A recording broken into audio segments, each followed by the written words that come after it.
个月，那很短呢。就第一次最长，因为第一次是网恋。你是说没有遇到本人吗？遇到2、3次，不太多。然后什么事都没做。哪一次也什么都没有做。你谈恋爱谈了3次，都什么事都没做？没吃过饭呀，兄弟。吃饭吃啊，夹一筷子，我嘴这不得吃过吗？对，男女之间喂饭，这个喂饭就只是把筷子塞进你嘴里。没有，不要老问这种问题。令真大人从来没有问过你这一题吗？我爸爸一般比较有溜儿，对我们家就这个比较严格，不能乱聊天。对，因为我也不问他。我也不想听他的事 ，OK？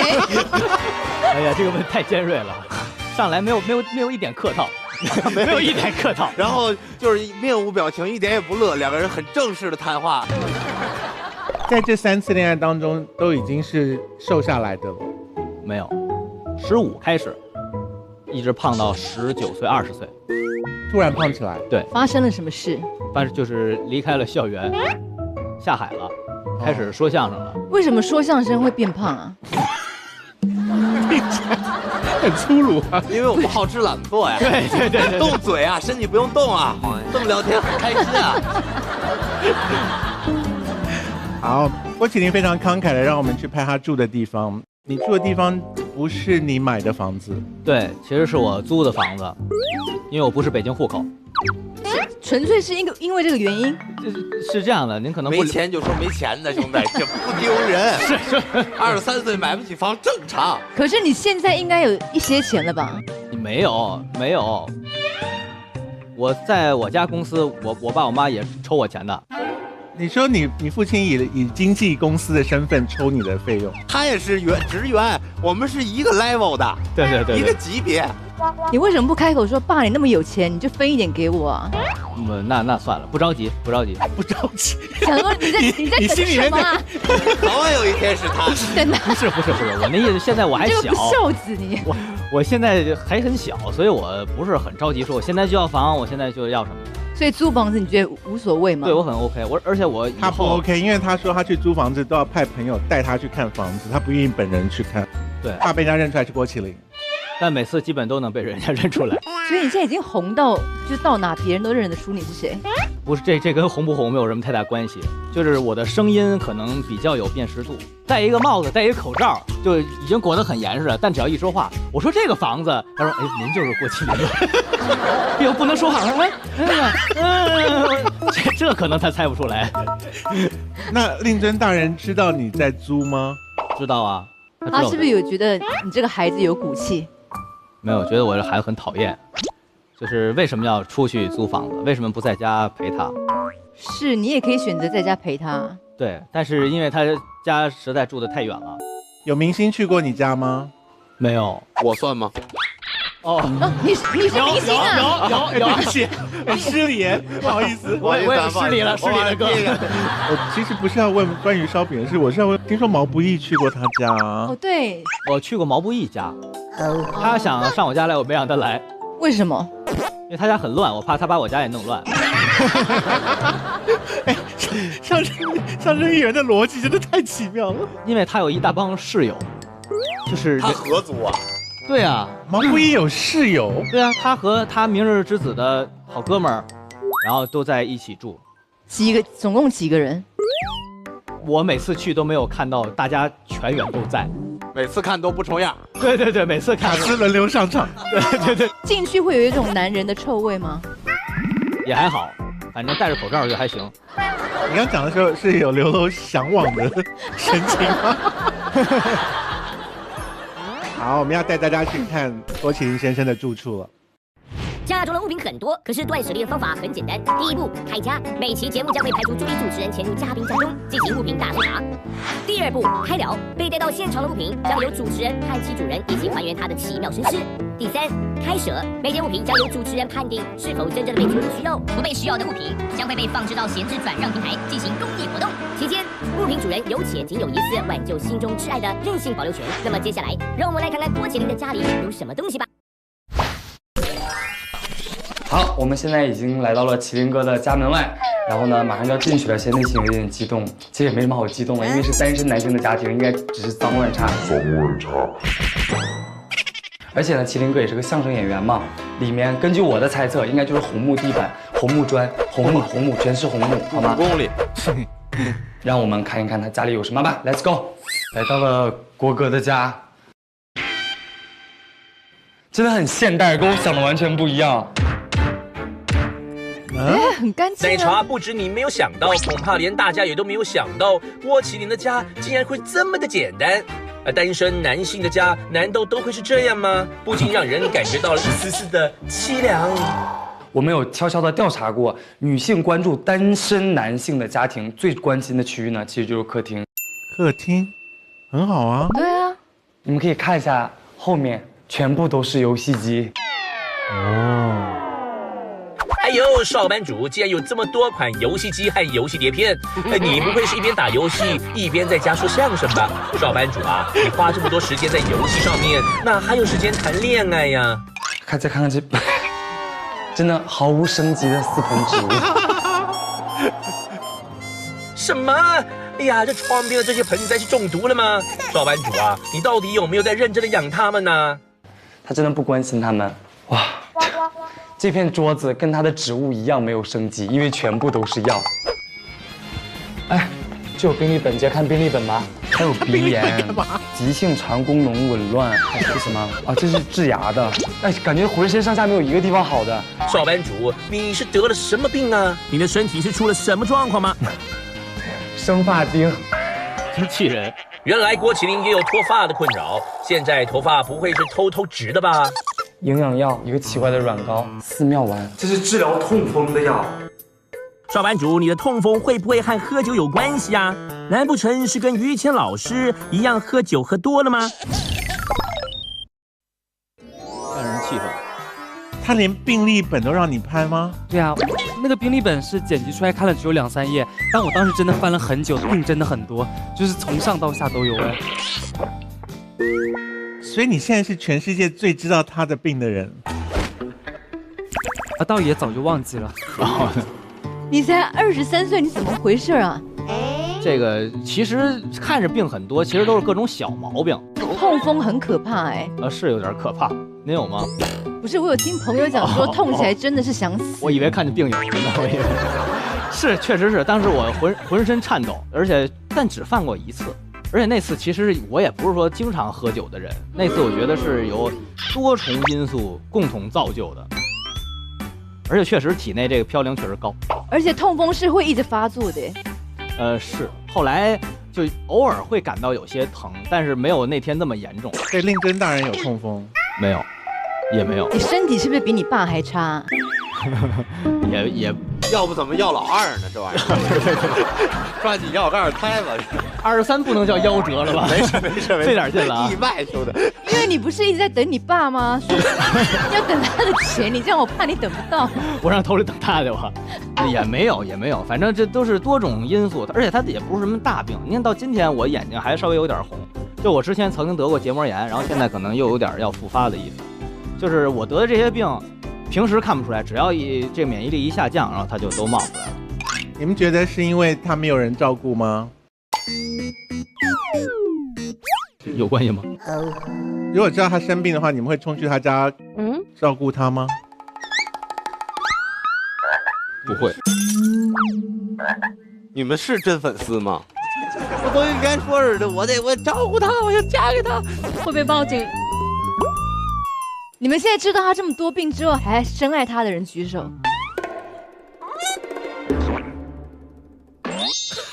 啊，还是一下，还是有人性，会早一点得到财产。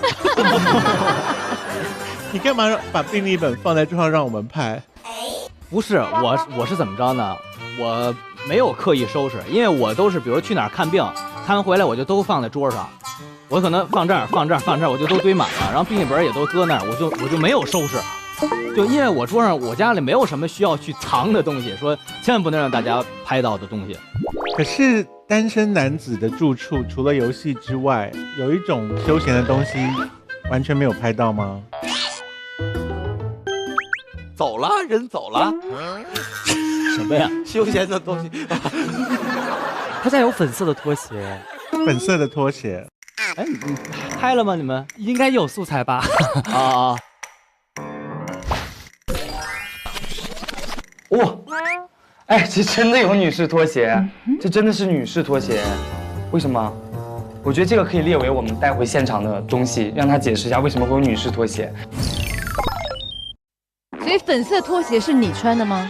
不是，给助理穿的，给助理穿的。我助理脚化太大。妆师，化妆师是当时我租这房子的时候，因为不是我出面嘛，是我经纪人出面帮我租的房子。然后我经纪人呢是个男的，他又非常懒，然后他有2个好姐妹，然后这2个好姐妹就上我家帮我收拾房间。然后呢，他来我家，因为我家没有女士拖鞋，然后他就自己带了一双，因为穿那个就这种鞋在家会太脏嘛。然后带完他就没带好。然后以后如果说上我家串门来呢，也方便直接穿自己的了。这题好长。对，这么无聊的一个问题，你怎么可以解释这么久？不是，确实就是这个，因为不是我穿。哎，这么解释你们就相信了吗？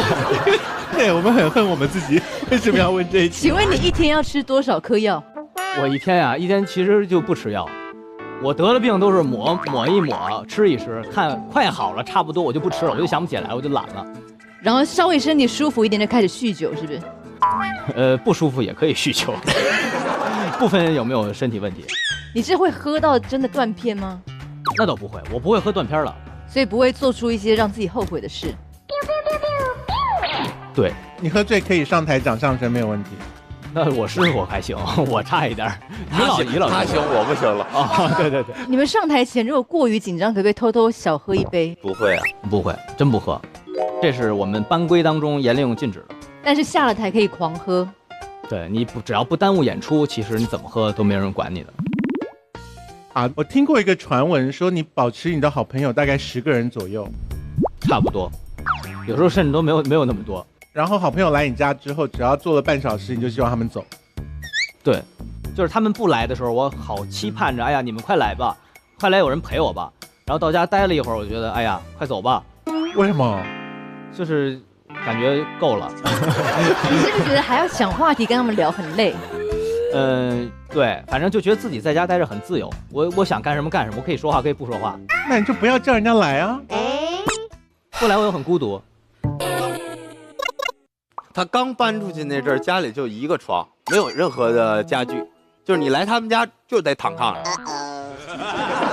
你说连客厅的桌子、沙发都没有？他那阵儿说，反正就说家里就1张床。我有沙发，他不拍着他坐哪儿？他不坐沙发？原来嘛，原来也有沙发，原来有。而且不但没有椅子，也没有衣橱，哎，是用那个衣架直接挂吗？不，是因为衣橱实在挂不下了，所以挂在外边了。哦，所以你衣服是多的啊？对，都在里面。他那个衣橱我觉得很小，然后基本都挂不开了，我才挂在外边。你去毛不易家是一起打游戏吗？不是，其实就是上他们家喝酒吃饭。然后聊什么？我们聊的太多了，就是什么天南海北，聊一聊工作，聊一聊艺术。这个看能不能挖掘出我作为想成为一个音乐人的梦想。我再看看他有没有相声梦。听说你跟毛不易想要开一档节目啊？对，我们就假象吧，花花万步。我假象。所以你们2个人是觉得很合得来，要主持？对，我们俩就是比较聊得来，然后呢也想，做一档这种类似于访谈也好，还是说上家串门也好，反正就类似于这么一个节目。所以你很想访问别人哦？就是很愿意和别人聊天。你没有啊？你不是30分钟之后就想要把人家赶走吗？所以我们节目就30分钟，时长都想好了，剪出来大概5分钟而已。我是前30分钟，后30分钟就毛不易来问，30分钟立刻对来宾生厌。对，说请你离开我们现场好不好？送客。你最近都在上声乐课，对不对？对，前一段时间。你是不是最近说有放弃相声啊？为什么要放弃？他半年来都在演戏嘛。啊，对，就是这半年没有相声表演。没有相声表演是因为没有人邀请，还是说你自己拒绝表演？首先是我这段时间就是上半年不太想太多的去表演相声，因为本身我们德云社相声演出非常非常多，然后我们何必自己跟自己去竞争去 PK 呢？你演戏的时候也是讲话这个声音吗？我演戏那就得看角色了。你可不可以用正常的语气？就把北方口音拿走的话，就比如说你要跟他讲说，小美，我真的深爱着你，可是不要用相声的口音说。可能我可能说话偏北京是吧？就是小美，我真的很爱你，是这意思吧？那不能这样，小美像帮卡通配音的。小美，你不能这样。其实说话也就是正常，像人话一样的说，就都、OK。咱说都不是人话，我跟你说。那个烧饼，我可不可以听你讲一下？因为我觉得你讲话也是很相声。啊，怎样？是要怎样？好，我们除了客厅也拍到了其他的部分，我们一起看。女性关注单身男性排名第2的区域，厨房。好干净哦。当当当，全是饮料，整齐的酸奶、苏打水、草莓味的，很少女。哇，少班主这么大的冰箱，竟然只用来放各种饮料。哦，这还有辣椒，很多辣椒酱。哦，哎，这种好像是自制的辣椒酱。哇，这是长毛了吗？他很爱吃豆瓣酱，应该已经坏掉了吧？老干妈，哇，全是酱类。这个是什么时候？这也是17年，也已经过期了。17年也过期太久。唯一算得上菜的东西，7颗鸡蛋。我们看下面，再来。哦，哇，这层我发现了宝藏哎！红肠、腊肠、风干肠、粘豆包。香老师应该都不知道这是什么吧？这是粘豆包，就是拿蒸锅蒸出来以后，它会黏黏的，然后非常好吃，给大家推荐一下。是像纳豆那种东西吗？这是东北的特产。哇，这么大的冰箱也没有什么可用的食材，哎，有的隔层还是空空的。少班主啊，你都不做饭的吗？但是你们现在往这看，我其实一进来我就很想说，1口、2口、3个，电饭煲、面包机、华夫饼机、锅一排横扫过去，全部都是锅，但是却没有任何的食材。这7个鸡蛋要养活这么一大家子人，真的很辛苦哎。对，哇，端午节的粽子。怎么了？太久了吗？这已经多少天了？是有点久，好像给你馊掉了。买这么多小家电放在厨房也不怎么用，也太浪费了吧？少班主，你不打算解释一下吗？而且这只是表面的一层，它后面我再打开下面的柜子，都是锅吗？对，全部都是，就各种各样的电器。还是说其实你非常爱做菜？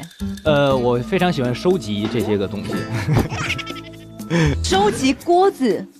收集各种家用电器，收酒家电，包括吸尘器跟扫地机器人这些吗？对，我都有。就是我非常喜欢，非常憧憬智能生活。不会一个人的时候还会跟人工智能聊天吧？那我也太孤独了，我怕30分钟之后我让他走了，我指着扫地机器人，你给我走，上外边扫去。所以你现在心目中还有没搜集到的？就是很先进的梦幻家电吗？其实也有，比如说像净水器。我不喜欢这段访问，可以不要聊这个吗？你这个人真的很莫名其妙。什么叫做我喜欢净水器？这有什么好聊的？好，我要问那个过期的酱是怎么回事？那个酱吧，就是看那个豆瓣酱啊，那豆瓣酱其实是一个瓶儿。哎，你有发现他真的很喜欢解释，他每个事情都从头讲到尾。这真不赖他爱解释，真赖你们爱问。对，这个很简单，就是忘扔了，或者是又忘记了日期。他们是真爱问这些无聊的事。不是，你干嘛猛买酱料？你如果会忘记，它不是豆瓣酱，你们以为它是豆瓣酱，它不是豆瓣酱。它是豆瓣酱的瓶儿，里头是我姑姑给我做的炸酱。是我吗？我不是你姑姑，是我那个姑姑，有血亲的姑姑，亲姑姑是不是？奶茶，因为我们呢要帮他清理一下厨房，所以你是不是带了什么东西来 ？OK， 让我们打开生鱼柜。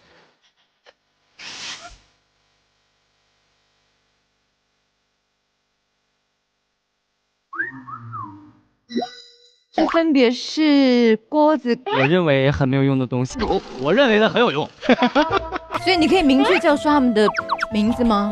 可以。这最上面那个锅是我最得意的，那是你发明的？不是我发明的，是我买的。那个是我打算拿它来那个吃火锅的，家用火锅。真的有吃火锅吗？有啊。要不怎么痛风的呢？对呀。好，讲一个你最对不起他的锅。最对不起的就是我看一下啊，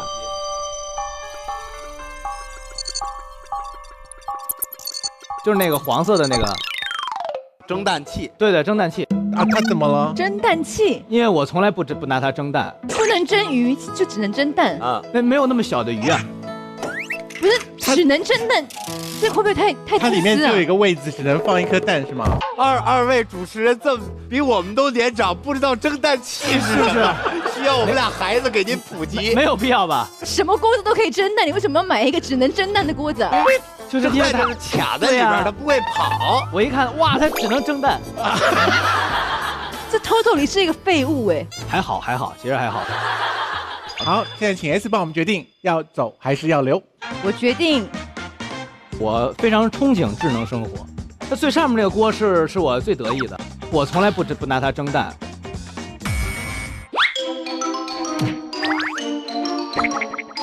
走。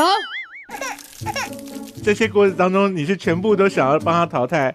不要，还是你想要淘汰其中某一个？我看那个蒸蛋机真的非常不顺眼。小饼有解释，它不会跑。其实你放在很多地方蛋都不会跑。算了，这题我们就不要多聊了。我觉得微波炉要留给他哎，微波炉要留给他。因为他如果是不煮菜的人，他可以买那些微波食物。但其实微波炉没事儿，我这微波炉有残次，这4个腿有一腿不稳，这微波炉老所以是一个残缺的微波炉啊。我买了之后，我也没想到是这样的。所以要让他走吗？别走了。旁边那个是什么东西啊？那是咖啡机吗？那个？对。哦，咖啡机应该常用吧？每天早上起床会自己弄咖啡，是不是？我今天本来想用的，但是你们拿到这儿来了。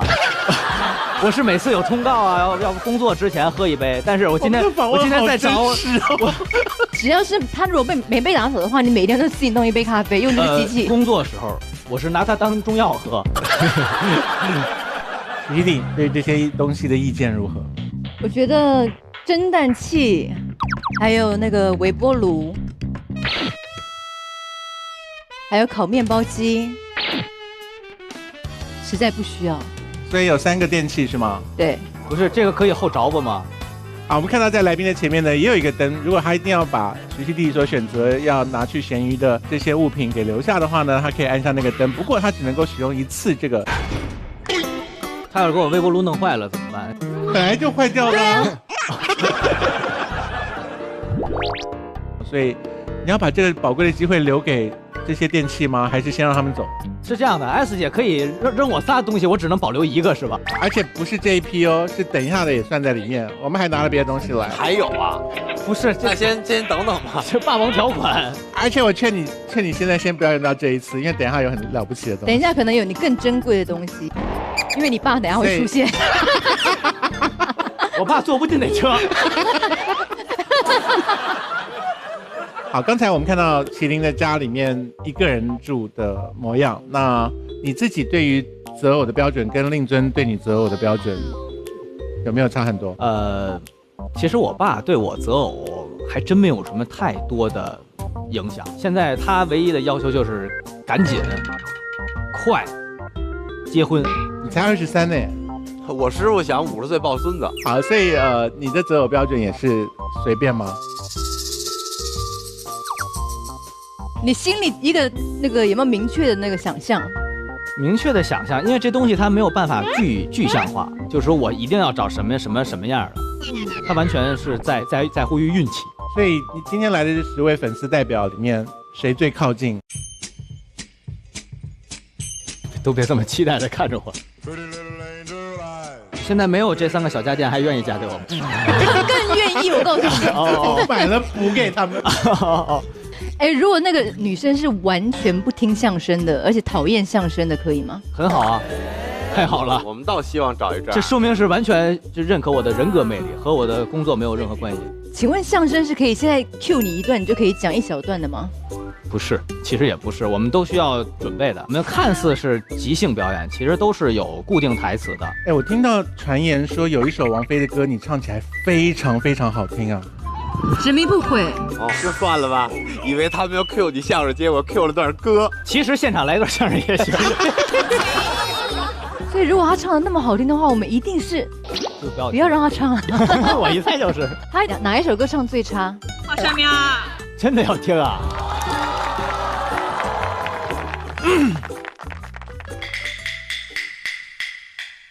这一幅扇面画的北京城，北京城来实在威风啊！里九外七皇城4啊，九门八殿一口钟，三宫六院画朝廷，文武官员列摆西东啊，就这意思吧。唱的很好啊！你们怎么说他唱不好？很好啊！哦，这是一个民间小曲儿，我当时就第一次唱是11年、12年的时候，我当时很小，然后在舞台上，对，我不敢唱，因为我在舞台上很少唱，然后当时还是一个很大的场面，然后大家都看着我，让我唱，我就一下就不行了，但还是坚持把它唱完了，不像我们其他演员，有的直接就不行了。所以你刚刚那样算扳回一城了吧？也就那样吧，因为这调我就不太喜欢，我一直不爱唱，就我觉得不好听。你是不是很想唱《执迷不悔》？这一幅扇面画的执迷不悔呀。我们要继续看郭麒麟的家。这是什么？为什么一个人生活要用这么多餐具？真的好精致哦！哇，全是筷子。天哪，囤积了这么多的一次性筷子，好浪费呀！少班主，你囤积这么多筷子要做什么呢？少班主，你还是赶快来解释一下吧。我觉得应该是叫外卖会累积很多筷子，是不是？可是这很不环保哎。是这样的，因为我点外卖吧，我这个人比较喜欢多点一点，因为我是这个菜想吃，那个菜想吃，我可能都吃不完，但是我就都要尝一尝。2个人可能就得点3个人的量，3个人就点5个人的量。那你想3个人只能用3双筷子，点5个人的量他就给5双筷子，就久而久之就越来越多，越来越多。我一开始也没有这个意识，但我现在我就每次下单的时候都选择那个无需餐具，对，因为其实我自己也买了能够重复使用的筷子。我觉得你是一个很浪费的人哎。有吗？而且你就是吃不完的东西，你点那么多，那食物不就浪费掉了吗？姑姑在训话了，说得好。而且药你也不好好吃，药都浪费了。对啊，你这样痛风怎么会完全性的根治？这浪费就浪费了，不用把药都吞下去，拌饭吃。为了怕浪费，哎呀，本来都好了，算了，这还有半瓶，来，干了，别糟践了。来茶，筷子有来吗？都带来了。OK， 来出场吧。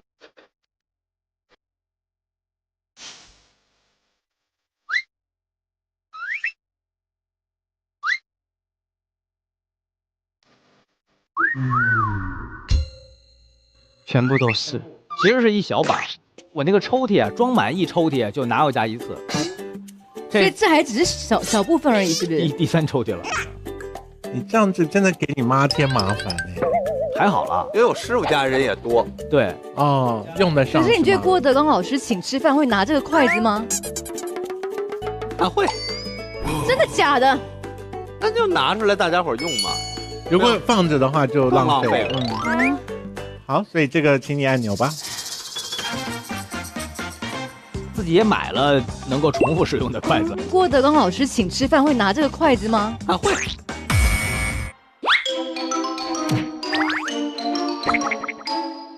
好 ，S 宣布这个也要上咸鱼车。烧饼，你觉得郭麒麟是一个省钱的人吗？省钱啊，可抠了。抠在哪儿？我们每个人都抠。没有啊，我出去请别人吃饭从来不抠啊，是不是哥？你别犹豫，你别犹豫。现在也挣钱了，原来不挣钱的时候，我们基本上出门就没有让师弟结过账。对，这我哥哥是不是？你从几岁开始家里面会给你零花钱？家里不给零花钱。然后呢，我爸我妈不给，我也不好意思要，然后就一直这么坚持到我参加工作。那你小时候没赚钱的时候，他不给你零花钱，你怎么过生活？就过年的压岁钱呀。但是压岁钱1年收个10来万。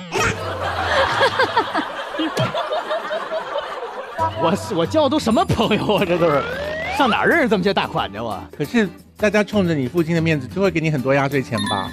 对，那确实是，那就很好啊，你就分配着用，对吧？对，所以我父母就通过看给我压岁钱多少，决定这个朋友好不好。他们会问吗？我会主动说。就是如果收到太大笔了，你会觉得有义务要报告爸爸知道。太大笔就不说了，太少了会报告。这都什么？所以你目前收过最少的红包是大概多少啊？最少的红包啊，那很早了，那会儿就十几块钱可能。谁给的呀？是名人吗？不是，就是我们师兄弟儿啊那会儿确实有的师哥也不赚钱，那会儿其实大家都没什么钱，比较大方，这给你个300、500的，人家确实没钱，但也看也不好意思，也得给，凑凑合合的就。所以说在德云社工作很难啊，没有钱就给你啊。所以他现在走进德云社，大家称呼他什么？有的跟他关系一般的，就管他叫少爷。少爷。我们从小一块长起来就是琳琳、大林，所以我们影片里面称他为少班主，没有人这么称呼吗？没有人叫少班主，没有，对，谁说？因为现在俩少班主了。对对。哎，对你现在他有弟弟，你有一个弟弟了耶。对对对。所以你现在有人要跟你竞争了耶。他们净挑唆这种问题。不会了，没有了，我这不现在攒了这么些东西，都让你们给我捐了。对，而且弟弟比你小19岁。对，他15年生人，我06，我96，所以他青春茂盛的时候你就已经老了耶。还好吧，19岁，他青春茂盛，我也才不到40。所以你跟他怎么相处啊？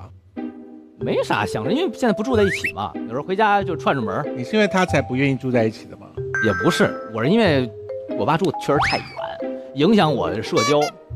所以那时候不是他一出生你就搬出去了吗？他15年出生，我17年才搬出去的，所以还是忍了2年。对，我实在是没忍住。哎呀，气死我了！你当时说要搬出去，难道不怕爸爸误会说你是？这是一个调解节目吗？这是一个家庭访问调解节目。不是，你现在原谅不原谅你爸爸？好，这棍儿一打开，我爸站这儿来，爸。